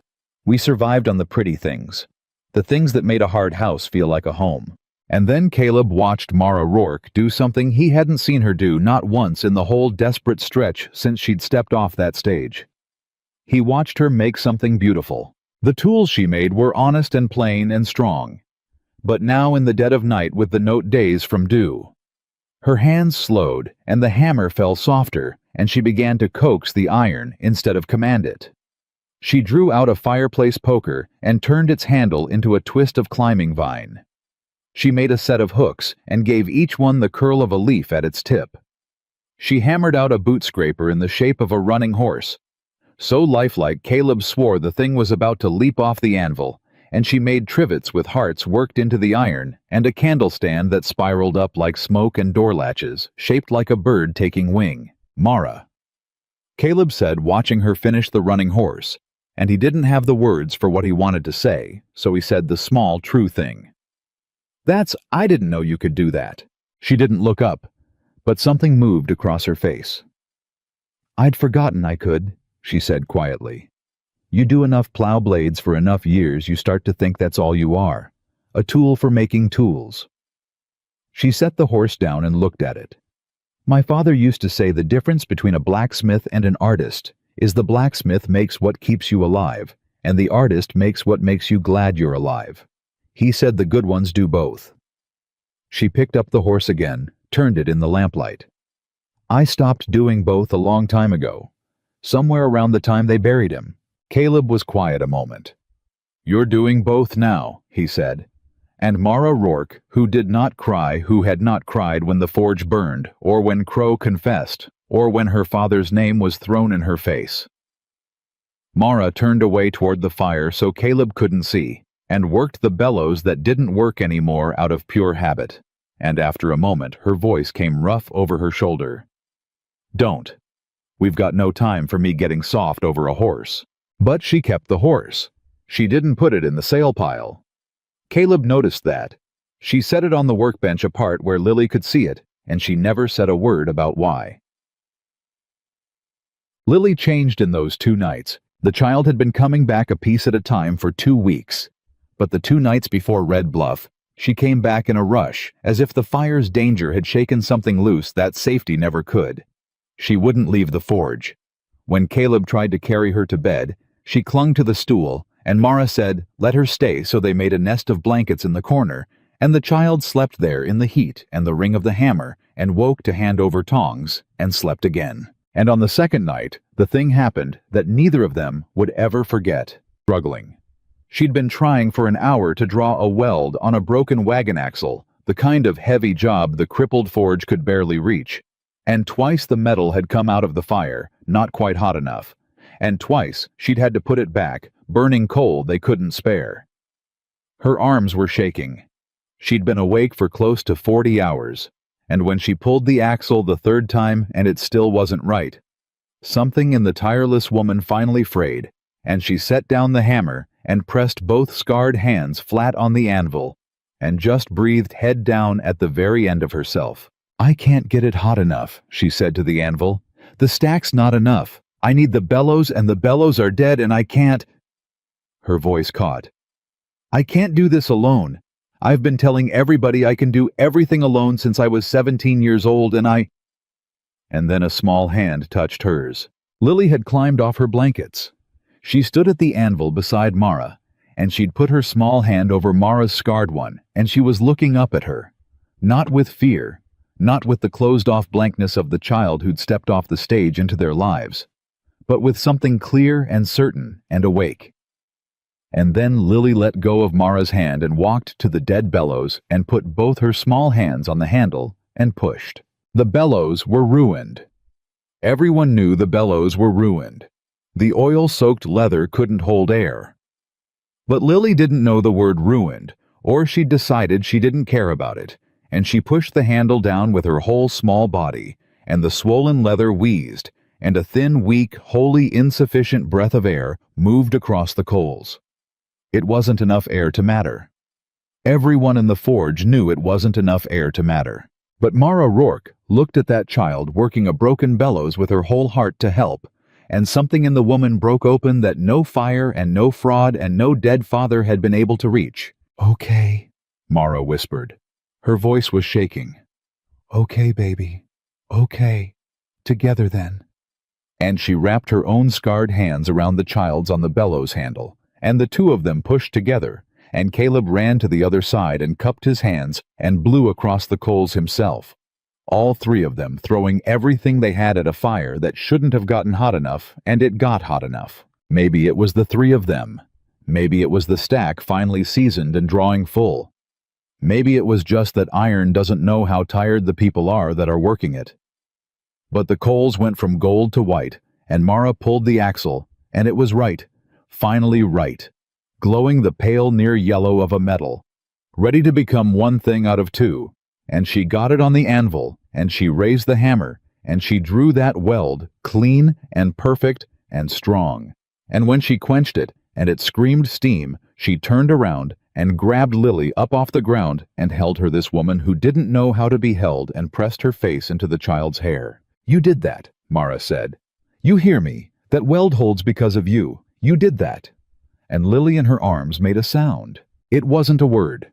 It was a small, rough, unused sound, a hum against Mara's shoulder, the sound of a voice that had been shut in the dark for 3 years, testing whether the air was safe. But it was a sound, and it came from Lily on purpose, and Caleb had to grab the edge of the workbench to stay standing, because his brother's silent child had just hummed into the neck of the woman who'd walked onto their land with a hammer, and refused to let anything stay broken. Mara didn't make it a thing. She'd told Caleb that first day, make it big, and she'll be scared of making it big again. So Mara just held the child and swayed a little, and hummed back the same rough small note, and the two of them stood there humming at each other in the firelight, while the axle cooled, and Caleb Voss understood finally and completely that whatever happened at Red Bluff, whatever Hale did or didn't do, he was never letting this woman leave. He didn't say it. It wasn't the moment. But he knew it all the way down. They loaded the wagon before dawn. Everything went in the tools. The pretty things, the vines and leaves and hearts and birds, all of it wrapped in straw and packed tight. Mara's father's pages went in her apron over her heart, and Josiah's loan copy went with them, the two proofs traveling together to the place where Mara meant to spend them. And Lily rode up on the bench between them, wrapped in a blanket, the iron horse Mara hadn't sold, clutched in her two hands.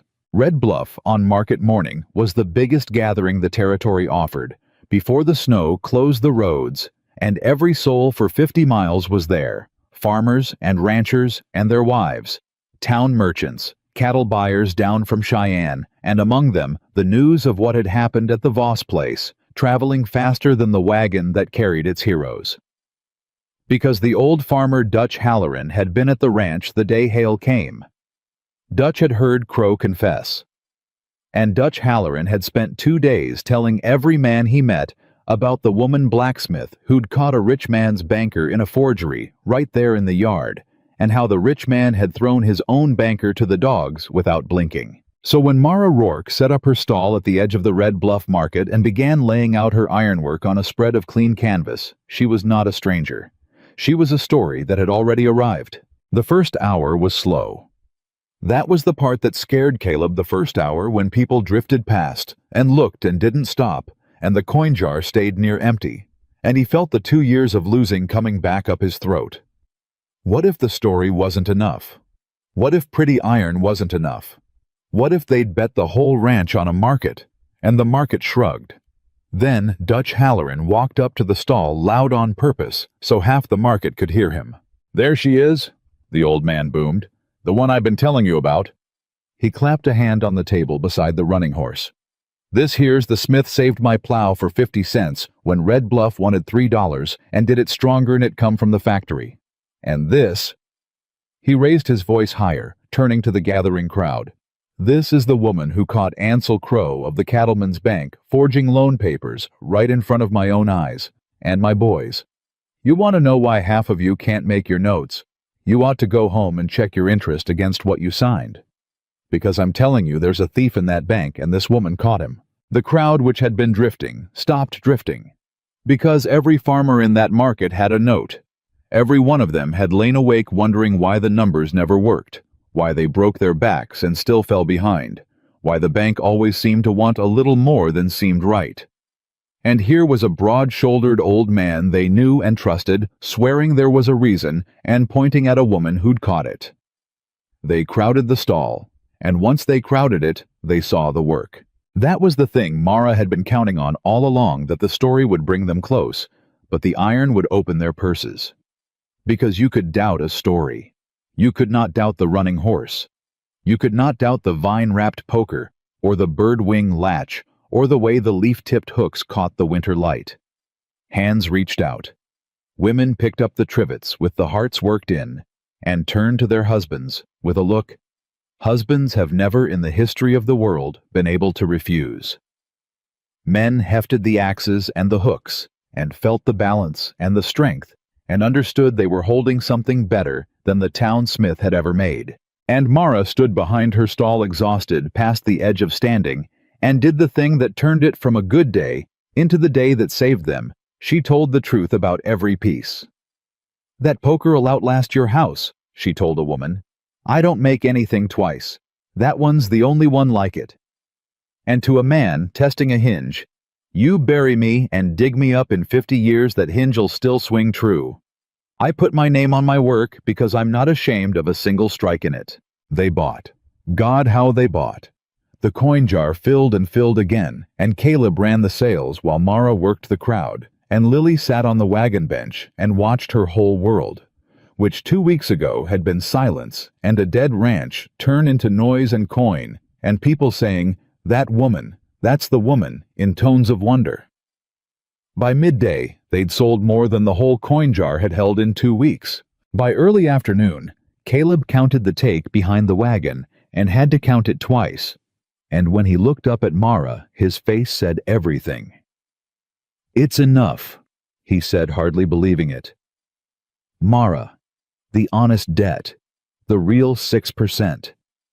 If we sell through the afternoon, it's enough. We can pay it. We can pay Hale off clean, and he's got no note left to call, and no fraud left to hide behind, and no way on God's earth to touch this land again." Mara closed her eyes. Just for a second. Just long enough for 11 years to move through her and out. "Then we sell through the afternoon," she said. Gem. But Theron Hale had not gotten rich by losing gracefully. He came at the market's fullest hour, and he did not come alone. Caleb saw the crowd part before he understood why. Saw the ripple move through the market as people stepped back, and then there was Hale in his black coat, 2 deputies with badges on their chests, and a thin, nervous man in a suit carrying a leather case. A lawyer by the look of him. And Hale walked straight to Mara's stall in front of the whole gathered county and stopped and smiled and let everybody get a good look before he spoke. "Miss Rourke," Hale said. "Mr. Voss, quite a crowd." "We're doing fine, Hale." Mara's voice was steady now. Whatever had shaken at the sight of Crow 2 days ago had burned off entirely. "Come to buy a poker." A few people laughed. Hale's smile tightened at the edges. "I've come," he said, raising his voice for the crowd, because Hale understood a crowd as well as Mara did, to put a sad rumor to rest. "It's come to my attention that this woman has been spreading a slander that my bank, that I myself have somehow cheated the good people of this county, and I won't have it." He turned, playing to the market. "The truth is simpler and sadder. My banker Ansel Crow, a man I trusted, was found to have committed certain irregularities, acting entirely alone. The moment I learned of it, I turned him over to the law myself." He spread his hands, the very picture of the wronged, honest man. "So yes, there was a thief. But he's caught. Thanks in part to Miss Rourke, whom I thank sincerely. But she has taken a banker's private crime and tried to smear an innocent man with it me, and worse, she's used it to avoid a debt she legitimately owes." He nodded to the lawyer who opened the case. "The Voss note," Hale continued, "corrected now to its honest terms, the 6% Miss Rourke herself insists upon still stands, still owed, to me as the note holder. And with Mr. Crow's fraud exposed, the full corrected balance is due and payable." He smiled at Caleb. "Now, I'm told you've had a profitable morning, so I'll do you the courtesy in front of all these witnesses of allowing you to pay the honest debt right here, right now. $440, the true remaining balance at 6%. The smile widened, because here came the trap, and Hale sprung it with relish. "Of course, if you can't produce $440 this instant, well, then the note's in default, regardless of anybody's morning at market, and these deputies will accompany me to take possession of the property lawful and clean in front of everyone. So," he gestured grandly to the coin jar, "shall we settle up Mr. Voss right here? Can you produce $440? He'd done it perfectly. Caleb had to give the devil that. Hale had turned the whole thing inside out, cast himself as the honest man, Crow as the lone villain, and Mara as a slanderer dodging a fair bill. And now he was demanding in front of the entire county that they produce a sum right this second, that no market stall could possibly have made in a morning. Except, Caleb looked at Mara. Mara looked at Caleb, and Caleb Voss started to smile. Because Theron Hale, so busy being clever, so certain no ranch could make $440 selling plow welds, had not troubled to ask how the morning had actually gone. $440, Caleb repeated. "This instant," Hale confirmed, savoring it. Caleb reached under the stall and lifted the coin box. The heavy one, the one he'd counted twice, and set it on the table with a solid, unmistakable thud of a great deal of money, and opened the lid so the front row of the crowd could see the silver and gold heaped inside. Hale's smile flickered. "Count it out, Mara," Caleb said quietly, and Mara counted it out. Onto the clean canvas in front of the deputies and the lawyer and the whole silent, craning county. Coin by coin. $440 and more beside it, the honest debt paid in full, and in public, with witnesses enough to fill a courthouse. "There's your money, Hale," Mara said, and pushed the counted stack across the table toward him. "The honest debt, every cent, paid in front of the whole county. You'll want a receipt. I'll want one too, signed, witnessed, marking the note paid in full, and the ranch free and clear." She held his eyes. "Go on, take it. That's what you came for, isn't it? The honest debt? Well, here it is. Take your money and give us our paper and get off this territory." Theron Hale looked at the money. He looked at it the way a man looks at a thing that has just destroyed him. Because he had not wanted the money. He had never wanted $440 that was pocket change to a man like Hale. He'd wanted the land, the water and timber and grass worth 10 times the debt, and he'd wanted it for the price of a called note. The debt was only ever the lever. And now the county was watching, and the money was counted on the canvas. And if he refused it, if he tried to claim it wasn't enough or wasn't in time, every farmer in Red Bluff would see a rich man refuse honest payment to steal a family's land, and the story Dutch Halloran had been telling would stop being a rumor and become the gospel truth of the territory. Hale was caught, publicly completely by his own performance. He'd made himself the honest man demanding only what was fair, and they'd handed him exactly precisely what was fair in front of everyone, and left him no honest way to refuse it. The lawyer leaned in and murmured something urgent in Hale's ear. Hale's jaw worked. For one long moment, the cold, calculating thing behind his eyes searched for a way out, any way, any angle, any lever left to pull, and found none. "Write the receipt," Hale said to his lawyer in a voice like a door closing. "Note paid in full, ranch free and clear." The crowd didn't cheer. It was better than a cheer. It was a low murmur that rolled through the whole market, farmer to farmer, wife to wife, the sound of 100 people watching a rich man lose and deciding all at once whose side the story had been on the whole time. Mara took the signed receipt. She read it twice. Then she folded it and put it in her apron next to her father's pages and Josiah's copy, all the proofs and the payment and the freedom together over her heart. And then she did the thing that finished Theron Hale in the territory for good. She turned to the crowd. "He'll tell you Crow acted alone," she said loud and clear to the whole gathered county. "You decide. I've got my father's loan from 11 years ago, and Josiah Voss's from 10, both altered by the same hand, both squeezing an honest man till he broke. Ask yourselves how one rogue banker found the exact same trick across 11 years and 200 miles, all by his lonesome with nobody above him telling him which ranches to squeeze." She let that sit. "Then go home and check your own notes against what you signed, every one of you. And if the numbers don't match," she pointed at Theron Hale, standing frozen in his black coat, "you'll know exactly whose bank you borrowed from." She didn't have to prove it. She'd said it before she could be stopped in front of the whole territory, and now it would travel every road in Wyoming faster than any lawyer could chase it. And there wasn't a farmer in Red Bluff who wouldn't be checking his interest by lamplight that very night. Hale might beat it in a courtroom. He'd never beat it in the county. His name was finished here, and he knew it, and Caleb watched the knowledge settle over the man like the first cold of a winter he wouldn't outlast. Theron Hale turned without a word and walked back through the crowd, and the crowd did not part for him this time. They made him go around. They didn't leave right away. They sold the rest of the afternoon because the crowd that had watched Theron Hale beaten wanted more than ever to own a piece of the forge that beat him, and by the time the winter dark came down over Red Bluff, the canvas was near bare, and the coin box was heavier than Caleb had ever dreamed, and the ranch was free and clear and theirs. But that wasn't the thing Caleb remembered after. The money wasn't the thing. The thing was, this late in the afternoon, a young couple had come to the stall newly married by the look of them. Poor by the look of them, too. And they'd stood a long time over the iron horse, the one Mara hadn't sold, the one she'd set apart.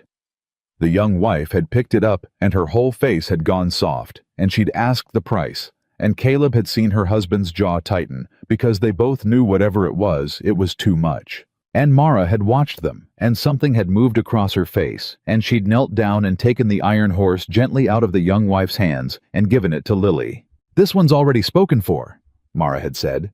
"My girl made me promise it wouldn't sell." And she'd pressed the horse into Lily's hands and stood and told the young couple, "But you come by the Voss place any time this winter, and I'll make you one just like it, and it'll be my wedding gift to you, and it won't cost you a cent. Because somebody once told me the difference between a smith and an artist is the smith makes what keeps you alive, and the artist makes what makes you glad you're alive." She'd looked down at Lily holding the horse. and I've decided I'm done being just a smith." Caleb had turned away then and pretended to count coin, because a man ought to be allowed to lose himself for a minute without the whole market watching. They rode home under a full winter moon, Lily asleep between them, with the iron horse clutched to her chest, and for a long time neither of them spoke, because there wasn't a way to say the size of the cloud. Finally Caleb said, "You could go now." Mara turned her head. "You did what you came for." His voice was rough. He kept his eyes on the road. "Hale's finished. Your father's proven right in front of the whole territory. Crow'll hang or near enough. You beat him, Mara. You did the thing you got on that stage to do. There's nothing holding you here now. The ranch is safe. You could go back to Cheyenne, set up your own forge, put your name on a shingle. You'd have work from every farmer in the county after today. You could have the whole life your father never got to have." He made himself say the rest. "You don't owe us anything. You never did. You could go. You could." For a long while Mara didn't answer. Then she reached over in the dark and laid her scarred hand over Lily's small ones, where they held the iron horse, the child between them, asleep and safe and whole, and she left it there. "You want to know why I really got on that stage, Caleb?" she said quietly. "The true reason. It wasn't Hale. Hale was the reason I told myself, because it was a reason a hard person could admit to. Revenge is easy to say out loud." She watched the moonlit road. "But I'd carried those papers 11 years and never once got on a stage before. Every year I told myself I'd do something with them, and every year I didn't, because doing something meant caring about something, and I'd buried the last thing I cared about with my father." Her voice went low. "Then I read your notice. A man asking for someone to build a life on a failing ranch. And underneath the anger, underneath the revenge, God help me, Caleb, I got on that stage because I was so tired of having nothing to build." The wagon rolled on. Lily stirred and settled. "I'm not going back to Cheyenne," Mara said. "I didn't come here to win against Hale. I came here to lose against him. I was so sure I'd lose. I just wanted to lose swinging for once, instead of the way my father lost, quiet and polite and alone." She turned and looked at Caleb full on, and her voice was steady as the hammer. "But I didn't lose. And now there's a forge and a girl who hums and a man who blows on coals with me at 3 a.m. when the bellows are dead. So no, I'm not going anywhere. I'm staying. If you'll have me. Not the way the notice said, not because you sent for a wife and I'm the one who came. I'm staying because I want to. Because somewhere in the last 2 weeks I stopped fighting for your land and started fighting for my home." Caleb pulled the wagon to a stop in the middle of the moonlit road. He looked at this woman who'd stepped off a stage with a hammer and a dead father's grievance, and looked at his dying land like she already owned its future, and who'd turned out in the end to own something far more than the land. "Mara Rourke," he said, "I never wanted a wife. I ordered off a notice. I put that notice up because I was too proud to say the true thing, same as you got on that stage, for a reason you dressed up in anger. So let me say the true thing now, since we're done with the dressed up ones." He took her scarred hand off the child's and held it in both of his. "Stay because you want to, and I'll want you here every single day of my life. Not to save the ranch. The ranch is saved. I want you here because a home isn't a thing you build out of iron and land. It's a thing you build out of the people who choose to stay when everything's on fire." And Lily, between them, not asleep after all, opened her eyes in the moonlight and looked up at the two of them holding hands over her head, and clutched her iron horse tighter and smiled. The smile was the thing Caleb held on to through the winter, because the winter came hard, and the smile was the promise that they'd earned the right to survive it. They got home from Red Bluff past midnight, and Caleb carried Lily in, still clutching her iron horse, and Mara stood in the middle of the freed ranch under the full moon and turned in a slow circle, looking at all of it. The mended fences, the standing barn, the forge with its raised stack, and Caleb watched her from the porch and understood she wasn't looking at property. She was looking at the first thing that had been hers, truly hers, since a bank in Cheyenne took everything her father built. "It's real," she said, not to him, to herself. "Nobody can take it now." "Nobody can take it now," Caleb agreed. But he was wrong about that. Because there was one more thing that could take it, and it wasn't Hale, and it came for them 3 weeks later on the worst night of the winter. The word had traveled exactly the way Mara said it would. Every farmer who'd stood in that Red Bluff market went home and did what Mara told them to do. They dug out their loan papers. They checked their interest against what they'd signed. And across the county in lamp-lit kitchens all through December, honest men who'd spent years believing they were failures made the same discovery one after another: the numbers didn't match. The bank had been charging more than the paper said. And every one of them thought of the woman Blacksmith who'd caught it. And every one of them got angry, and angry men talk. By the second week of December, there was a territorial marshal in Cheyenne with a stack of complaints too tall to ignore. By the third week, Ansel Crow, facing prison alone, abandoned by the man who'd used him with nothing left to protect, and everything to gain by talking, did the one thing Theron Hale had spent his whole career making sure no one could do. He talked. He gave the marshal everything: dates, instructions, the private room where Hale had told him which ranches to squeeze and how, names of other banks, other clerks, the whole rotten architecture of it, because a man with nothing left to lose is the most dangerous witness in the world, and Hale had made the mistake of leaving Ansel Crow with nothing left to lose. The news came to the Voss Ranch by way of Dutch Halloran, who rode 8 miles through the cold to bring it himself, grinning like a boy. "They arrested him," the old man said, stamping snow off his boots in the forge. "Hale, territorial marshal, took him out of his own parlor in Cheyenne Crow, singing like a Sunday choir. And there's near 40 ranchers filed against him now, and more every day." Dutch slapped the workbench. "You did that, Miss Rourke. You lit the match at that market, and the whole county carried the fire. They're saying he'll lose everything. Every ranch he ever took by that trick ordered, given back, or paid out. He's ruined and jailed, and the laughingstock of the territory, and it started with you and a coin box on a canvas." Mara set down her hammer. For a moment, she didn't say anything. Caleb watched her because he knew this was the moment 11 years had been pointing toward, the moment the man who killed her father got what he'd earned, and he wanted to see what it did to her face. What it did was quiet, not triumph. Something gentler and heavier than triumph. "My father," Mara said slowly, "used to come home from that bank gray in the face, every month. And my mother would ask him what was wrong, and he'd say nothing, just numbers, and go sit in the forge in the dark." She picked the hammer back up, turned it in her scarred hands. "He died thinking he was a fool, thinking he'd failed us. And there was nothing I could ever do to tell him he was robbed, not a fool." Her voice caught. "Because he was already in the ground before I was old enough to understand it myself." She looked up at Dutch, at Caleb, at Lily on her stool. "So no, I don't feel glad Hale's ruined. I thought I would. I spent 11 years thinking the day he fell would fill the hole." She set the hammer on the anvil. "It doesn't. The hole's still there. My father's still gone, and he still died believing the lie." Then something firmed in her face, that old iron coming back. "But every one of those 40 ranchers, they get to keep their land. Their children don't grow up watching their fathers go gray over numbers. Their families stay whole." She nodded, slow, settling it. "That's the thing that fills it. Not Hale falling, them standing. That's the only revenge worth 11 years. Not that he lost, that they didn't have to." Dutch Halloran, hard old frontier man that he was, had to look away and clear his throat.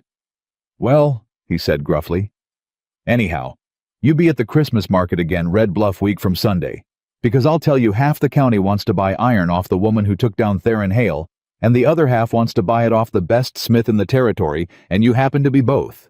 He grinned. "You'll sell out by noon." Mara almost smiled. "We'll be there." But they almost weren't. Because that night the storm came. It came without warning, the way the killing storms did. The temperature falling off a cliff after dark. The wind rising to a scream, snow driving sideways so thick a person couldn't see their own hand. Caleb had lived through Wyoming winters alone in the high country, and he knew the sound of a storm that meant to kill, and this one meant it.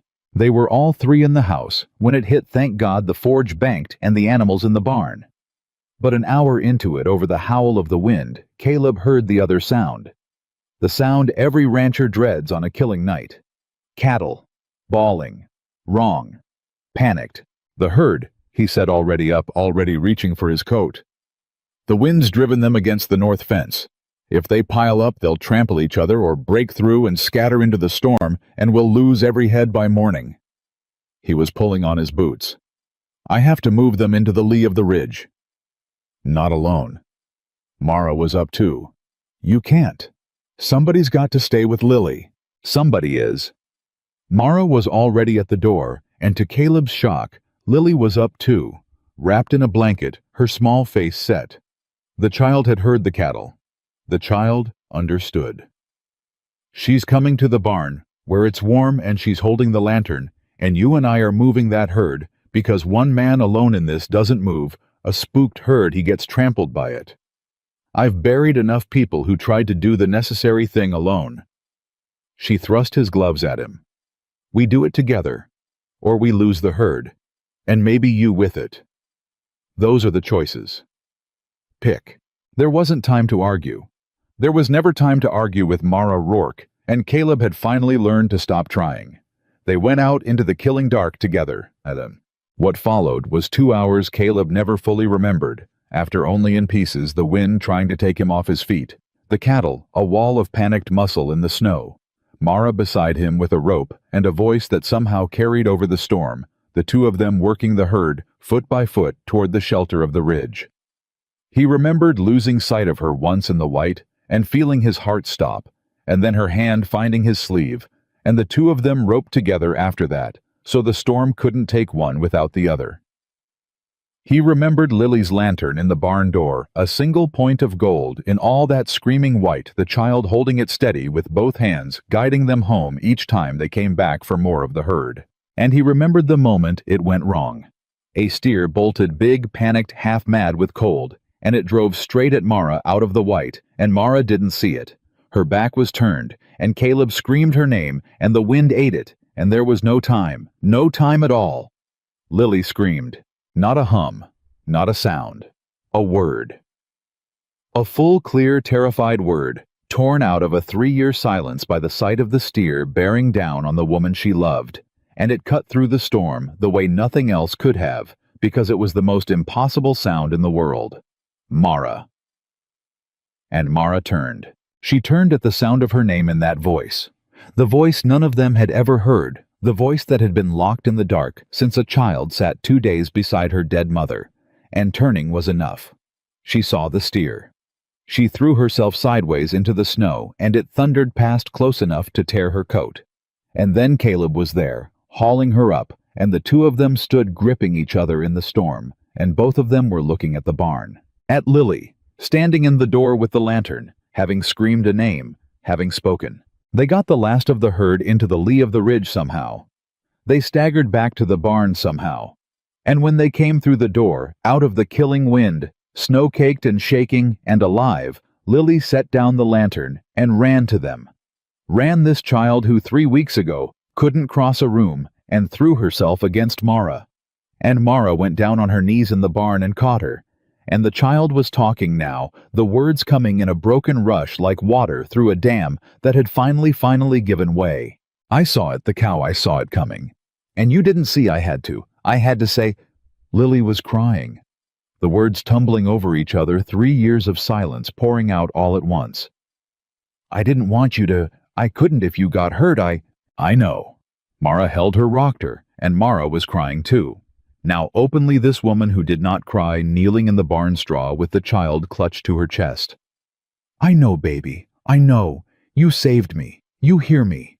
You opened your mouth after all this time, and the first thing you did with your voice was save my life. Don't leave. Lily sobbed into her neck. Don't leave, don't leave. Don't, never. Mara pulled back just enough to look the child in the eyes, and she said it like an oath sworn on iron. You listen to me, Lily Voss. I am never leaving. Not tonight, not this winter, not ever. I fought a rich man, and I beat a bank, and I moved a herd through a storm that wanted me dead, and there is nothing on God's earth that could make me leave you. Do you understand? You're mine now. You and your uncle and this ranch and that forge. You're mine and I'm yours, and that's the end of it. And Caleb Voss stood in the barn door with the storm screaming behind him and watched the two of them and thought about the man he'd been 3 weeks ago. The broken man who'd posted a notice because he was out of every other idea, who'd believed his brother's dream was dead, and his brother's child was gone, somewhere no one could follow. He thought about how sure he'd been that everything was ending. And here it was. Not ending. Beginning. They married in the spring, not because a notice said they should, because on a night in March when the snow finally broke and the first green came up in Josiah's north field. Caleb had stood with Mara at the fence line, watching Lily chase the new calves, and he'd said, "I want to make it real. Not the notice. Us. I want to stand up in front of God and Dutch Halloran and this whole meddling county and say you're my wife because you chose to be and I chose you back." And Mara had said, "It's about time you asked. I've been building this home for 4 months. I was starting to think I'd have to forge you a proposal and hand it to you." They were married at the ranch in the yard with half the county there, because half the county felt they owned a piece of the story by then, and the other half just wanted to see the woman Blacksmith wed the cowboy she'd saved. Dutch Halloran gave Mara away gruff and proud because there was no one else living to do it, and when the preacher asked who stood for the bride, the old man's voice cracked when he said, "I do," and everybody pretended not to notice. Lily was there in a blue dress, and she talked the whole day, made up for 3 lost years in a single afternoon, chattering to anyone who'd listen about the forge and the calves, and how Mara was going to teach her to work iron when she was big enough. Her voice had come back rough at first, and grown clearer every week, and now it rang across the yard bright as a struck bell, and every time Caleb heard it, he had to stop whatever he was doing for just a second, because there was no music in the world like it. And in the front row, propped on a chair where the child had insisted it belonged, sat the iron horse, the one Mara made in the dead of night, and never sold the one that had traveled to Red Bluff and back in a silent child's hands. Lily had named it. She called it Josiah after the uncle. She barely remembered the careful man who'd hidden a tin box under his floor and reached up out of the ground to save them all. The forge ran hot every day that summer, because the story had done what stories do, and now the Voss place was where you brought your broken things from 4 counties around, and where you came if you wanted something beautiful, and Mara Rourke Voss put her name on every piece she made, and was not ashamed of a single strike in any of it. She hired 2 young smiths by August, and trained them the way her father had trained her, hard honest, and with the rule that you made both kinds of thing, the kind that kept a body alive, and the kind that made a body glad to be. She never talked soft to make a man comfortable. She stayed right and unwelcome when she had to. But she was neither starving nor alone anymore, and some nights Caleb would come out to the forge and find her just standing there in the glow, listening to the fire draw up the tall stack her dead father had taught her to build, and he'd stand with her, and neither of them would say anything, because some things are too full for words. Theron Hale went to prison in the fall. The trial was short. Crow's testimony, and 40 ranchers' ledgers, and 2 altered loans, 11 years apart, made it short, and when the verdict came down, the man who'd built an empire out of making honest people believe they were failures was ordered to give it all back, every ranch, every dollar, and sent away to a cell to grow old, thinking about the woman with the hammer who'd read his fraud when nobody else in the territory could.